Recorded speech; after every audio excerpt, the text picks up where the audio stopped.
ਅੱਜ ਕੁਦਰਤੀ ਹੀ ਇੱਕ ਵੀਡੀਓ ਰਿਕਾਰਡਿੰਗ ਸੁਣੀ ਜੋ ਰਾਧਾ ਸੁਆਮੀ ਬਿਆਸ ਦੇ ਮੁਖੀ ਹਨ ਉਹਨਾਂ ਦੀ ਹੈ। ਸੁਣ ਕੇ ਬੜੀ ਹੈਰਾਨਗੀ ਹੋਈ ਵੀ ਇਹ ਲੋਕਾਂ ਨੂੰ ਕੈਸਾ ਕਨਫਿਊਜ਼ ਕਰ ਰਹੇ ਹਨ ਅਤੇ ਕਮਾਈ ਨੇ ਪਾਈ ਹੈ। ਉਹ ਨਾਲ ਨਾਲ ਸਹਿਮਤੀ ਵੀ ਜਤਾ ਰਹੀ ਹੈ ਵੀ ਇਹ ਠੀਕ ਕਹਿ ਰਹੇ ਹਨ ਅਤੇ ਜ਼ਿਆਦਾਤਰ ਲੋਕ ਠੀਕ ਹੀ ਸਮਝਣਗੇ। ਅਤੇ ਉਹ ਕਹਿ ਰਹੇ ਹਨ ਵੀ ਤੁਸੀਂ ਕਿਰਪਾ ਮੰਗਦੇ ਹੋ, ਬਖਸ਼ਿਸ਼ ਮੰਗਦੇ ਹੋ, ਮਿਹਰ ਮੰਗਦੇ ਹੋ, ਤੁਸੀਂ ਮੰਗੋ ਕੁਝ ਨਾ, ਤੁਸੀਂ ਆਪਣੇ ਪੈਰਾਂ 'ਤੇ ਖੜ੍ਹੇ ਹੋਵੋ, ਆਪ ਜ਼ਿੰਮੇਵਾਰ ਬਣੋ, ਜ਼ਿੰਮੇਵਾਰੀ ਆਪਣੀ ਆਪ ਲਵੋ। ਫਿਰ ਅੱਗੇ ਕਹਿੰਦੇ ਹਨ ਵੀ ਰੱਬ ਦੇ ਭਾਣੇ ਅਨੁਸਾਰ ਜੀਓ। ਹੁਣ ਇਹ ਦੋਵੇਂ ਗੱਲਾਂ ਵਿਰੋਧੀ ਹਨ।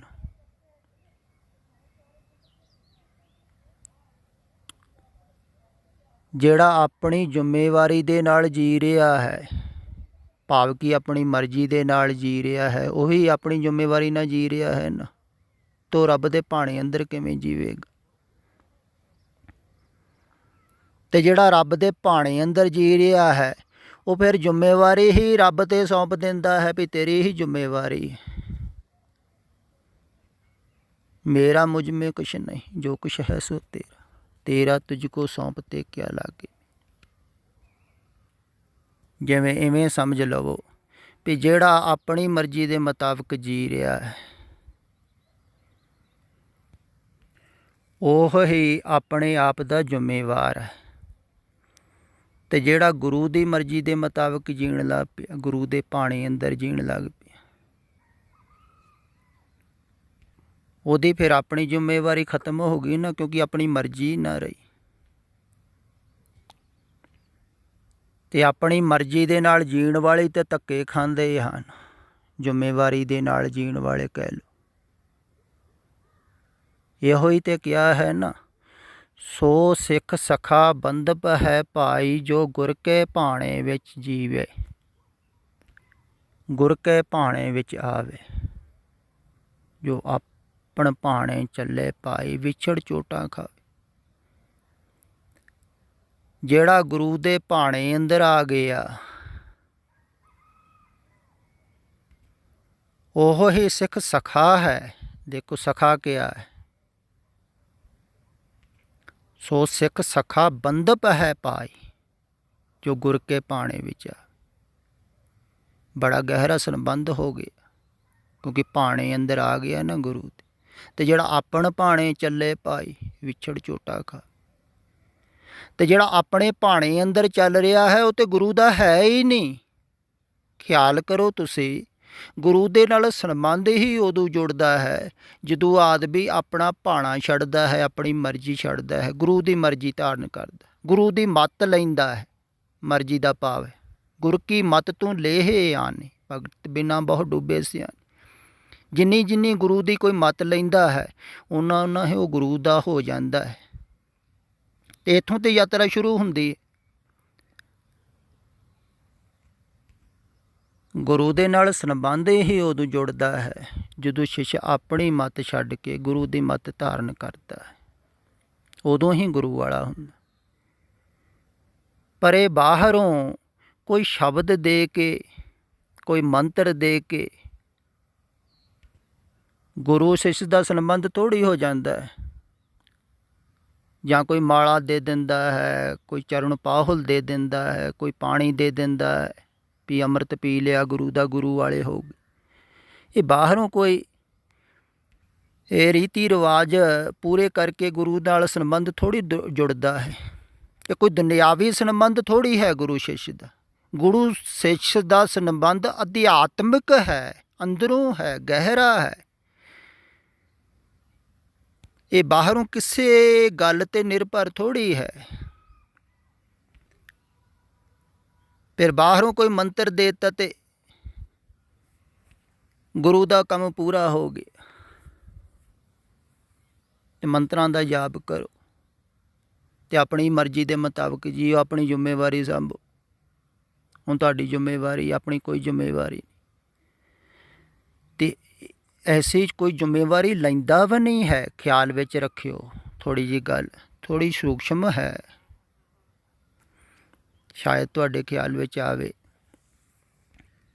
ਜਿੰਨਾ ਚਿਰ ਕੋਈ ਆਪਣੀ ਮਰਜ਼ੀ ਦੇ ਮੁਤਾਬਕ ਜੀ ਰਿਹਾ ਹੈ ਨਾ, ਓਨਾ ਚਿਰ ਉਹ ਦੂਸਰੇ ਦੀ ਮਰਜ਼ੀ ਵੀ ਨਹੀਂ ਛਡਾ ਸਕਦਾ। ਅਤੇ ਜ਼ਿਆਦਾਤਰ ਗੁਰੂ ਜਿਹੜੇ ਹਨ ਨਾ, ਉਹ ਆਪਣੀ ਮਰਜ਼ੀ ਦੇ ਮੁਤਾਬਕ ਹੀ ਜੀ ਰਹੇ ਹਨ। ਅਤੇ ਉਹ ਜਿਹੜੇ ਉਹਨਾਂ ਦੇ ਸ਼ਿਸ਼ ਹਨ, ਉਹਨਾਂ ਨੂੰ ਵੀ ਆਪਣੀ ਮਰਜ਼ੀ ਛੱਡਣ ਵਾਸਤੇ ਕਹਿੰਦੇ ਨਹੀਂ ਹਨ।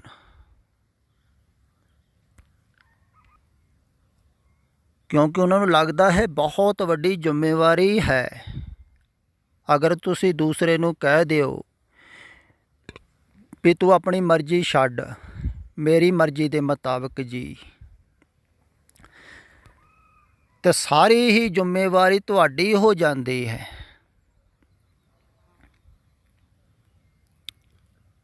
ਉਹਦੇ ਜੀਵਨ ਦੀ।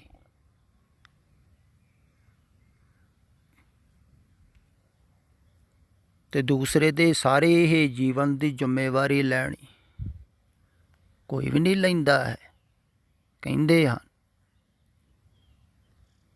ਅਤੇ ਜਿਹੜਾ ਆਪਣੇ ਤਲ 'ਤੇ ਜੀ ਰਿਹਾ ਹੈ ਅਜੇ, ਤੋ ਤੇ ਜਮੇ ਨਹੀਂ ਨਾ ਲਵੇਗਾ। ਜਿਹੜਾ ਆਪਣੇ ਭਾਣੇ ਅੰਦਰ ਜੀ ਰਿਹਾ ਹੈ, ਆਪਣੀ ਮਰਜ਼ੀ ਦੇ ਮੁਤਾਬਕ ਜੀ ਰਿਹਾ ਹੈ, ਭਾਵ ਕਿ ਆਪਣੀ ਮੈਂ ਦੇ ਤਲ 'ਤੇ ਜੀ ਰਿਹਾ ਹੈ, ਉਹਨੂੰ ਲੱਗੇਗਾ ਵੀ ਇਹ ਸਾਰਿਆਂ ਦੀ ਜ਼ਿੰਮੇਵਾਰੀ ਮੈਂ ਲੈ ਲਈ, ਅਤੇ ਫਿਰ ਕਿਵੇਂ ਇਹਨਾਂ ਦਾ ਪਾਰ ਉਤਾਰਾ ਹੋਊਗਾ। ਅਤੇ ਕਠਿਨ ਹੈ, ਤੁਸੀਂ ਸੋਚ ਕੇ ਦੇਖਿਓ, ਬਹੁਤ ਗੱਲ ਕਠਿਨ ਹੈ। ਜੋ ਮੈਂ ਅਕਸਰ ਕਹਿੰਦਾ, ਸਖਾਲਾ ਨਹੀਂ ਹੈ। ਗੁਰੂ ਬਣਨਾ ਕੋਈ ਸਖਾਲਾ ਨਹੀਂ ਹੈ, ਸ਼ਿਸ਼ ਬਣਨਾ ਸਖਾਲਾ ਹੈ। ਸ਼ਿਸ਼ ਨੂੰ ਕਰਨਾ ਹੀ ਕੁਝ ਨਹੀਂ ਪੈਂਦਾ ਹੈ, ਮਰਜ਼ੀ ਛੱਡ ਦਿੱਤੀ, ਹੁਣ ਗੁਰੂ ਜਾਣੇ। ਪਰ ਗੁਰੂ ਦਾ ਇਹ ਗੱਲ ਕਹਿਣੀ ਵੀ ਤੂੰ ਆਪਣੀ ਮਰਜ਼ੀ ਛੱਡ ਦੇ, ਆਪਣੀ ਮੱਤ ਛੱਡ ਦੇ, ਗੁਰੂ ਦੀ ਮੱਤ ਲੈ ਲਾ, ਗੁਰੂ ਦੇ ਭਾਣੇ ਅੰਦਰ ਆ ਜਾ, ਇਹ ਬਹੁਤ ਕਠਿਨ ਹੈ। ਇਹ ਉਹੋ ਹੀ ਕਹਿ ਸਕਦਾ ਹੈ ਜਿਹੜਾ ਆਪਣੇ ਭਾਣੇ ਅੰਦਰ ਨਹੀਂ ਜੀ ਰਿਹਾ, ਪਰਮਾਤਮਾ ਦੇ ਭਾਣੇ ਅੰਦਰ ਜੀ ਰਿਹਾ ਹੈ। ਫਿਰ ਉਹਨੂੰ ਪਤਾ ਹੈ ਵੀ ਅਗਰ ਇਹ ਵੀ ਆਪਣਾ ਭਾਣਾ ਛੱਡ ਦੇਵੇਗਾ, ਆਪਣੀ ਮਰਜ਼ੀ ਛੱਡ ਦੇਵੇਗਾ, ਅਤੇ ਇਹ ਵੀ ਪਰਮਾਤਮਾ ਦੀ ਮਰਜ਼ੀ ਦੇ ਮੁਤਾਬਕ ਜੀਣਾ ਸ਼ੁਰੂ ਕਰ ਦੇਵੇਗਾ, ਜਿਵੇਂ ਮੈਂ ਜੀ ਰਿਹਾ।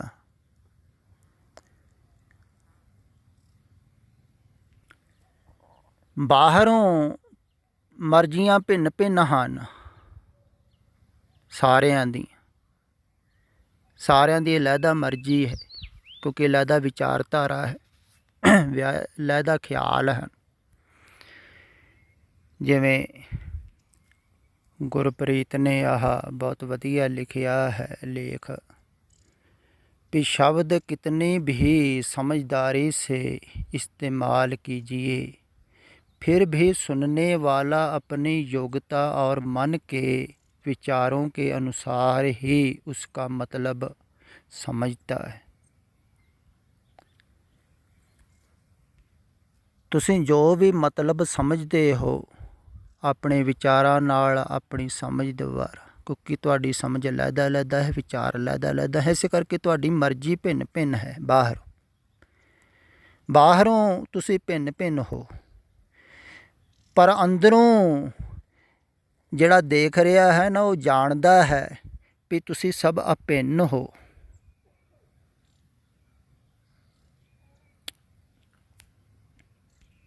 ਅੰਦਰੋਂ ਤੁਸੀਂ ਸਾਰੇ ਮੇਰੇ ਸਖਾ ਹੀ ਹੋ, ਮੇਰੇ ਵਰਗੇ ਹੀ ਹੋ। ਅੰਦਰੋਂ ਆਪਣਾ ਸਾਰਿਆਂ ਦਾ ਇੱਕੋ ਹੀ ਸਰੂਪ ਹੈ। ਬਾਹਰੋਂ ਮਰਜ਼ੀ ਭਿੰਨ ਭਿੰਨ ਹੈ। ਅਗਰ ਤੁਸੀਂ ਆਪਣੀ ਮਰਜ਼ੀ ਛੱਡ ਦੇਵੋ ਤੋ ਜੋ ਵਾਸਤਵਿਕ ਸਰੂਪ ਹੈ ਰੂਪ ਰਹਿਤ ਸਰੂਪ। ਉਹਦੇ ਵਿੱਚ ਫਿਰ ਇੱਕੋ ਹੀ ਮਰਜ਼ੀ ਕੰਮ ਕਰਦੀ, ਪਰਮਾਤਮਾ ਦੀ।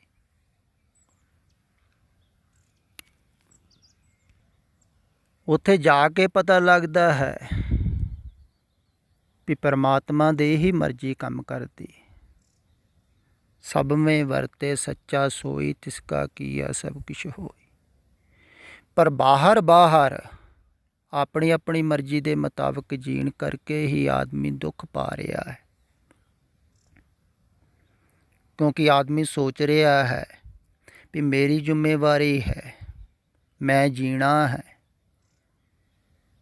ਅਤੇ ਜੀਵਨ ਦੀ ਜ਼ਿੰਮੇਵਾਰੀ ਆਪਣੀ ਚੱਕ ਲੈਂਦਾ ਹੈ। ਫਿਰ ਆਪਣੀ ਨਹੀਂ ਚੱਕਦਾ ਹੈ, ਆਪਣੇ ਨਾਲ ਜਿਹੜੇ ਜੀਣ ਵਾਲੇ ਹਨ, ਉਹ ਬੱਚੇ ਹਨ, ਪਰਿਵਾਰ ਹੈ, ਸੰਬੰਧੀ ਹਨ, ਕੁਛ ਵੀ ਹੈ, ਡੇਰਿਆਂ ਦੇ ਵਿੱਚ ਰਹਿਣ ਵਾਲੇ ਸਾਧੂਆਂ ਦੇ ਚੇਲੇ ਹਨ, ਉਹਨਾਂ ਦੀ ਜ਼ਿੰਮੇਵਾਰੀ ਸਾਰੀ ਮੇਰੀ ਹੈ। ਉਹਦੇ ਵੀ ਚੱਕ ਲੈਂਦਾ ਹੈ ਜ਼ਿੰਮੇਵਾਰੀ, ਅਤੇ ਜ਼ਿੰਮੇਵਾਰੀਆਂ 'ਚ ਫਸ ਜਾਂਦਾ ਹੈ।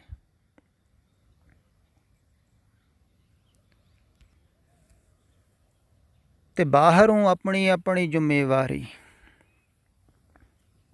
ਦੇ ਕਾਰਨ ਆਦਮੀ ਦੁਖੀ ਹੁੰਦਾ ਹੈ। ਅਤੇ ਪਰਮਾਤਮਾ ਨੂੰ ਜ਼ਿੰਮੇਵਾਰੀ ਸੌਂਪਣੀ ਤਾਂ ਬਹੁਤ ਕਠਿਨ ਹੈ, ਕਿਉਂਕਿ ਦਿਖਦਾ ਨਹੀਂ, ਸਮਝ ਵਿੱਚ ਨਹੀਂ ਆਉਂਦਾ ਹੈ, ਖਿਆਲ ਵਿੱਚ ਵੀ ਨਹੀਂ ਆਉਂਦਾ ਕਿੱਥੇ ਜ਼ਿੰਮੇਵਾਰੀ ਸੌਂਪੀ ਜਾ। ਮਰਜ਼ੀ ਸੌਂਪੀ ਜਾਵੇ ਕਹਿ ਲਓ, ਜਾਂ ਪਰਮਾਤਮਾ ਦਾ ਭਾਣਾ ਮੰਨਣਾ।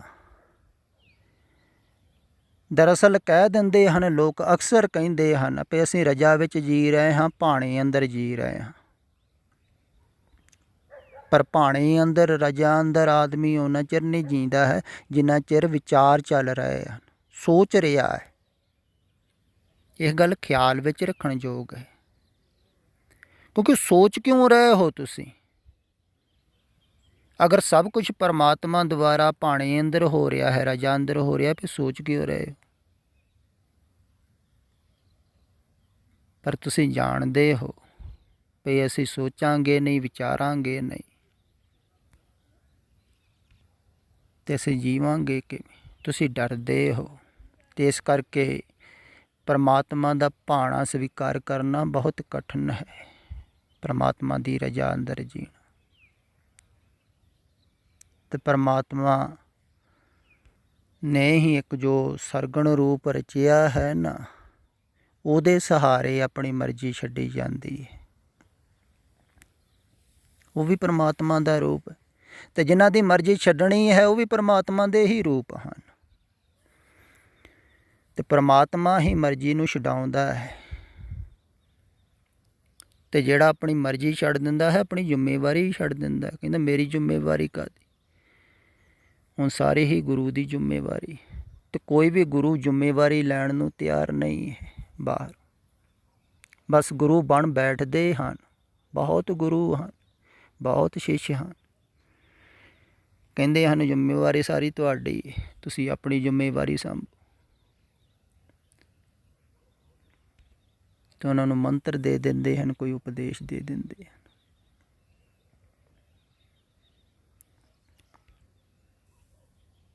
ਅਤੇ ਇਹ ਸ਼ਬਦ ਦਾ ਸਵੇਰੇ ਸ਼ਾਮ ਜਾਪ ਕਰਕੇ ਜਾਂ ਪਾਠ ਕਰਕੇ, ਥੋੜ੍ਹਾ ਬਹੁਤਾ ਚਿੰਤਨ ਕਰਕੇ, ਧਿਆਨ ਕਰਕੇ ਉਪਲਬਧੀ ਨਹੀਂ ਹੁੰਦੀ ਇਹਨਾਂ ਧਾਰਮਿਕ ਲੋਕਾਂ ਨੂੰ।